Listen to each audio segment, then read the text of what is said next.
bon nombre d'études. Comment vous pourriez encadrer les gens dans le circuit sans qu'ils sortent du circuit sans permis de conduire, sans immatriculation?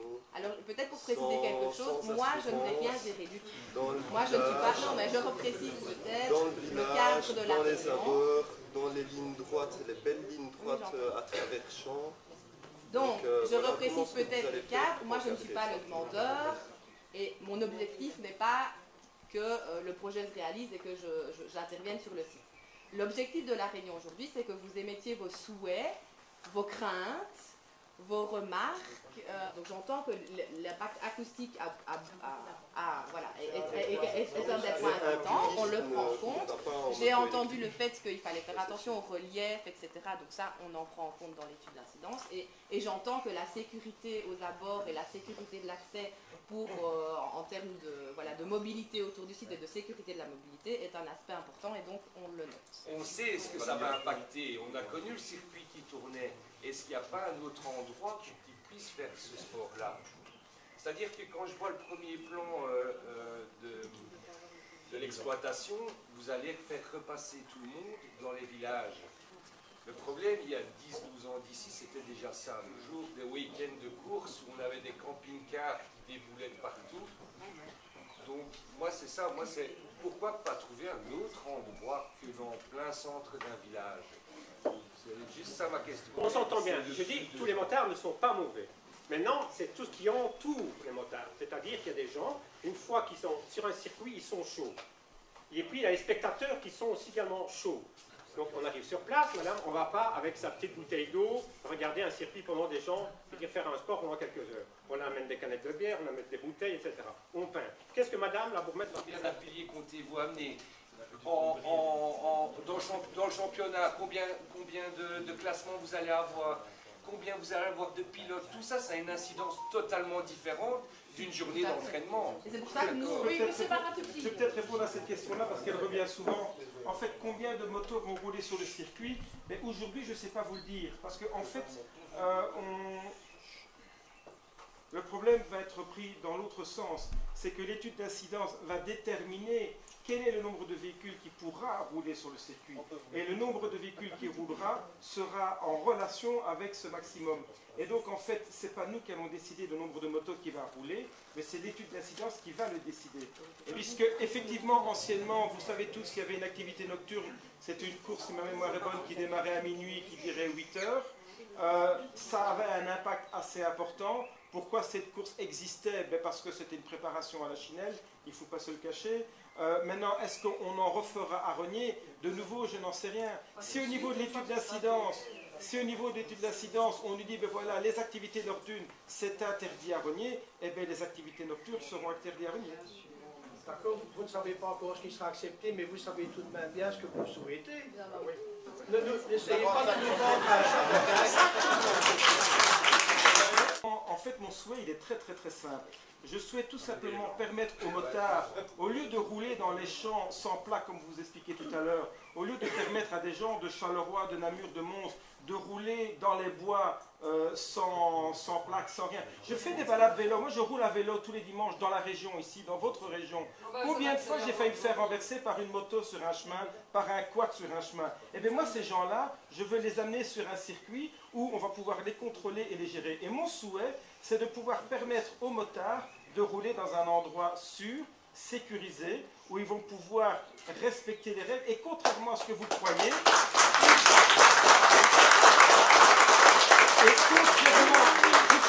ne suis pas contre les riverains, je n'ai pas envie de vous embêter. Mais je veux l'inviter ici alors. Si je peux terminer, les technologies moto évoluent d'une manière assez incroyable ces dernières années, les niveaux sonores diminuent et les motos électriques font le jour de plus en plus. Les prix sont en train de diminuer de manière assez drastique et si on autorise un vélo à rouler dans les bois, si on autorise des gens à se promener avec certains engins motorisés dans les bois, et ça pose visiblement aucun problème, des motos qui respectent un certain niveau sonore ne devraient pas poser plus de problèmes. Oui. Non, monsieur, ici, monsieur. 2-3 minutes. Donc en fait, moi je suis membre fondateur d'une S'il vous plaît. Merci. Donc, je suis membre fondateur d'une ASBL qui s'appelle MotoDev. Donc moto, moto, je suis désolé. Et dev, ça veut dire développement. En fait, vraiment, notre objectif, ce n'est pas de se dire on ouvre un circuit à tout prix et tant pis pour les riverains et 6 mois après, on va le fermer par la porte ou par la fenêtre. C'est pas du tout ça l'objectif. Nous, ce qu'on veut, c'est que dès qu'on fait, on est en train de porter des projets. Donc on a parlé, il y a 5-6 projets en Wallonie qui sont en train de se faire. On les encadre et nous-mêmes, on impose des règles. Par exemple, j'entendais parler des nuisances sonores. Il y a des choses qui existent, ce n'est pas encore obligatoire, mais nous, ce qu'on veut faire, parce qu'on travaille aussi avec Francorchamps, ce qu'on veut faire, c'est que ces sonomètres soient à l'abord du circuit, et même, par exemple, à la première habitation, pour ne pas qu'il y ait des nuisances plus importantes à cause du circuit. Tout ça pour vous dire, je peux relever chaque chose qui ont été relevées. Nous, on a les réponses à toutes ces questions-là, parce qu'on y a travaillé depuis quelques années maintenant.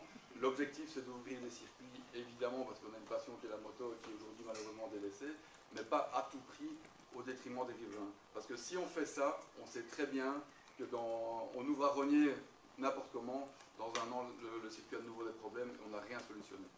Voilà, merci beaucoup.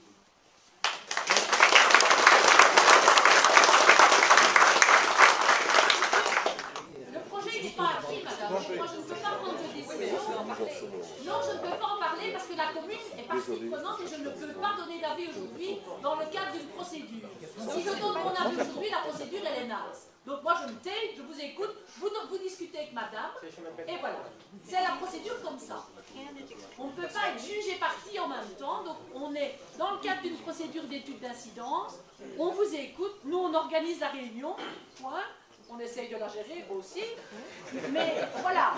Mais la commune ne peut pas se positionner avant le résultat de l'enquête publique. C'est comme ça, c'est la loi. Moi, je voulais savoir ce que les riverains aimeraient bien.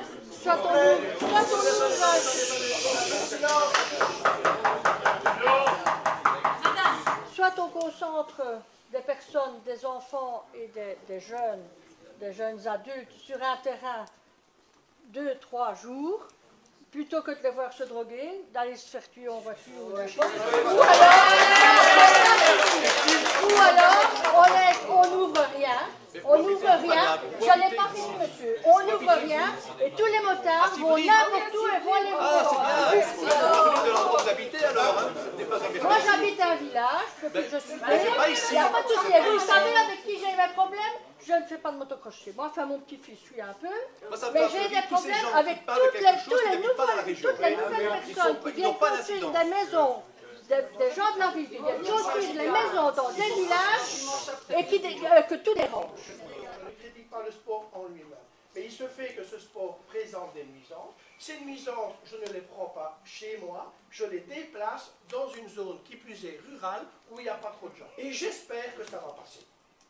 Attendez, c'est une attitude confiscatoire, c'est de la colonisation, ça. C'est peut-être le moment d'essayer de créer un collectif au niveau de riverains de Rogner pour rassembler vos questions et être représentés et essayer d'avancer. Parce que là, je pense que chacun commence à crier dans son coin et ça va partir en cacahuète. Jusque maintenant, il y a eu des questions pertinentes, il y a eu des réponses, chacun s'est respecté. Le but, c'est quand même, enfin, madame est assez virulente aussi, le but, c'est quand même d'arriver à quelque chose. On comprend bien que vous ne souhaitiez pas qu'il y ait un circuit de moto à Rogner, ça on l'a tous compris. Mais à un moment donné, il va falloir être réaliste. Monsieur est propriétaire d'un site. Qu'est-ce qu'on fait avec ça? On le délocalise? C'est pas problème. Où est-ce que vous habitez? Qu'est-ce que ça? J'habite une entité voisine à Philippeville, dans un village rural. Vous n'êtes pas concerné. Si, les moteurs. La carrière